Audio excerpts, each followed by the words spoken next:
You are welcome to New Life Africa channel, a media house that have decided to do a kind of mental shift, paradigm shift, yes, to reformat and reconfigure the mindset of Africans, especially the young people amongst them. Today, I just want to bring to your notice a very pertinent discourse. Briefly, it will be a very brief post or video, but then there's a salient point I want you to go home with. Have you ever imagined to ask yourself, what should I do as an African to thrive instead of just merely surviving? So this video is all about how to thrive as an African and not just to survive. Yes, there's a whole world of difference between thriving and surviving. To survive means just from hand to mouth. But to thrive means that you are living in abundance, even though you might not be a billionaire, but at least you are comfortable. You are not at the mercy of any leader or any ruler or any fool. You are just yourself. That's what it means to thrive. You are living a fulfilled life. You are living a life that you ever dreamt of. Yes, the African dream. It's not only in America that they have the American dream, the African dream. Yes, you can achieve the African dream in your own country. You don't need any visa to validate what you have in mind. No, no, no. You don't need it. Americans don't need any visa to be happy because where are they going to? Their place is already paradise on earth. So you don't need any visa to validate your claim that you are a bona fide African. Africa is rich in material, mineral, human, emotional, intellectual, and social resources. And so for you not to thrive in your own country or continent, it means you are misplacing your priorities. Okay, let's go straight to the point. Let's take a case before I mention the very point. Let's take a case 31 or 2. Let's take a look at Nigeria with our rich mineral resources and all the goodies, petroleum and everything. Is that the only thing we can boast of? No. One state in particular has up to 20 solid minerals. We have so many moribund, antiquated, obsolete, disused, overused, unused, abandoned infrastructural edifices that litter all over the nooks and crannies of the country. If you go and ask them very well, you will see that they were all industries before, factories. But where are they? They have fizzled out into oblivion. The youth don't have any job. Why? Because they are waiting for their leaders. Which leader? The political overlords that are conniving with our colonial masters to make us blue and black, to make us dry. Are you depending on them to show you how to thrive in your own country? It is impossible. You don't need them. I will tell you what you need. Let's come to Ghana. They have gold. Yes. Their own gold is even more abundant than that of South Africa. Yes. Sometimes South Africa may compete with them, but I think in most cases, their own is even higher, their production. But they just ship everything down to their colonial masters, just as Nigerians ship down their own oil, crude petroleum, to their colonial masters who help them to refine it and sell it to them at exorbitant prices. That's why a liter of premium motor spirit can go for as far as 800 naira in Nigeria. Shame, the shame of a nation. Well, I'm not interested in talking about political leadership today, but I want to say that if you are an African, young African, and you want to thrive, listen to me. Do this thing for me.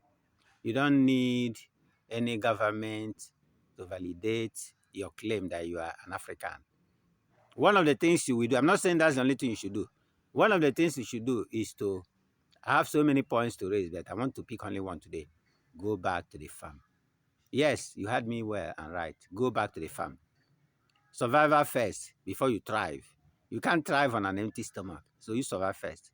Go and farm. We have variable farmlands all over the place. We have the lush, luxuriant gardens all over the country, all over the continent, and It is human beings that will do the work.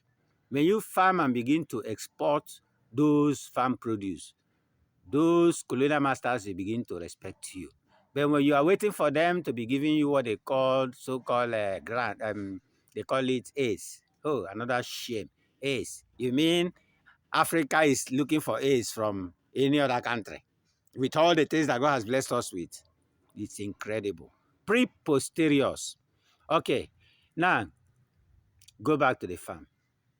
Think of any line of trade, any line of agriculture that you are interested in.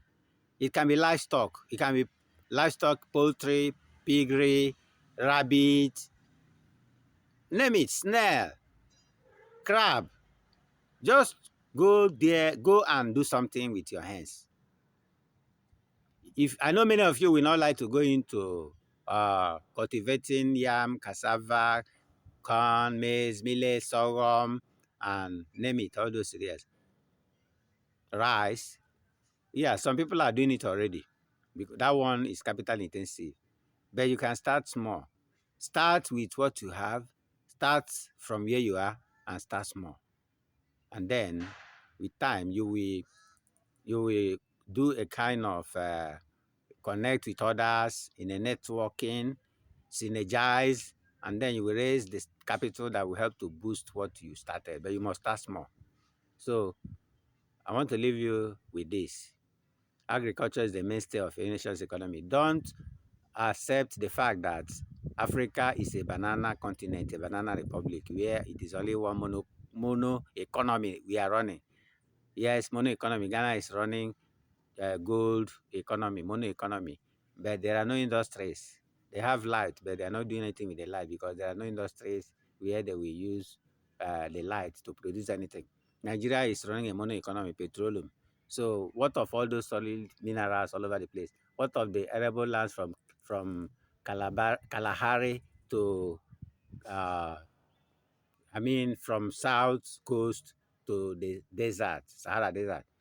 What of the lush, luxurious plantations at Mambila Plateau side, the Cross River, Niger State? If you tour Nigeria, you know that God has given us a paradise. I don't know what you are doing with it. But this is not just, I'm not addressing Nigerians only. I'm addressing Africans. Yes, New Life Africa is an initiative that addresses the cause of Africans in general, especially the young people. So I want you to start with that. I'll come up with other initiatives or suggestions, but I want to go back to the farm. Try and look for something you can do with your hands. It's a skill that you will not regret acquiring any day. And there are so many ways to learn new skills in farm operations. Today, YouTube is there for you. Anything you want to learn, you can learn it.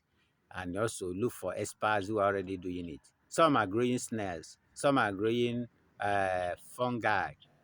We call it ero in my place. That's the Igbo word for fungi. Yes, ero.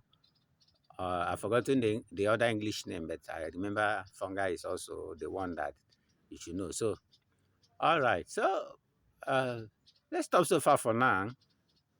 I'll catch you in the next video. Bye.